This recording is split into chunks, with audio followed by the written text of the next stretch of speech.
جی بلوچستان بلوچانی وطن، سرزمین پولان غلانی انجمن، جی بتی دشت و هزار گنج دیار، شنک و کولیگا بتی دشت و دمن. درود و درحمت به شما بینندگان پایگاه اطلاع رسانی میارجد. امید هر جای دنیا که هسته حال دل خوب و خوش و سالم و سلامت باشه. مروچی هستی یکی محله های روستای گورکوی به نام سوره بسوخ.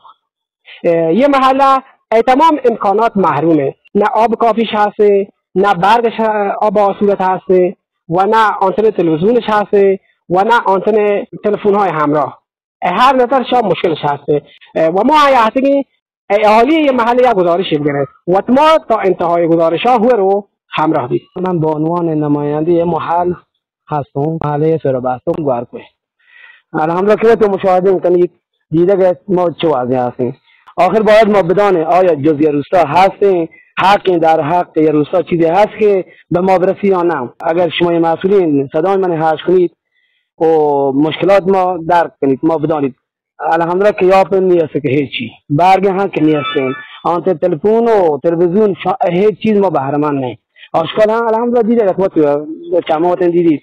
ما خواهش هستش می مسئولین به داد ما برسید، فقط خواهش هست می مسئولان که زحمت بکشید که ما یه راه چاره بگیریم. نه شما دانید ما جزء یه محل نه یا نه جزء یه روستا نه، خدا یک جای تقریب ما روشن کنیم و جای دیگه برسانیم. بدبختی یعنی حتی یخچال پنکا یاد من قسم بدید اگر لوگ من تلویزیون روشنه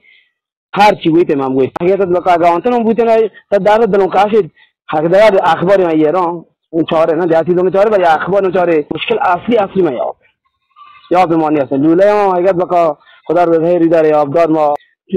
دهرم دیسرم تغییرم کسی و لوله شما داده ای بره که همه محل زندگی کرد تقریبی هنجا کم 25 سال بالا ای برگی بیر تا شکر چند تا تیربار کش داده یا بار کام که شکر یاب که نه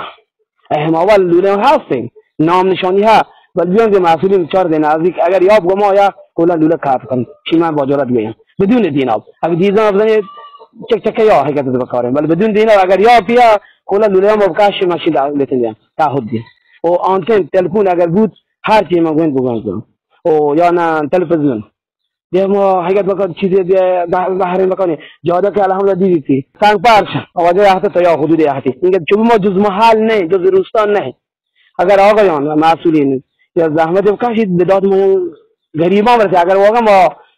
مثل سرمایه دار تو یا کاری که چاتی جای علاقه یعنی مشکل ترین اصلی ما یا بدون یاب زندگی نیست یعنی ما به نماینده مردم خبر کنیم البته فقط ای طرفاتون نه که یعنی من فقط مشکل من اگر مشکل من بوده من راست یافتم که یا به باز و دیگه بهر بده تا چند تا پول ما بگیریم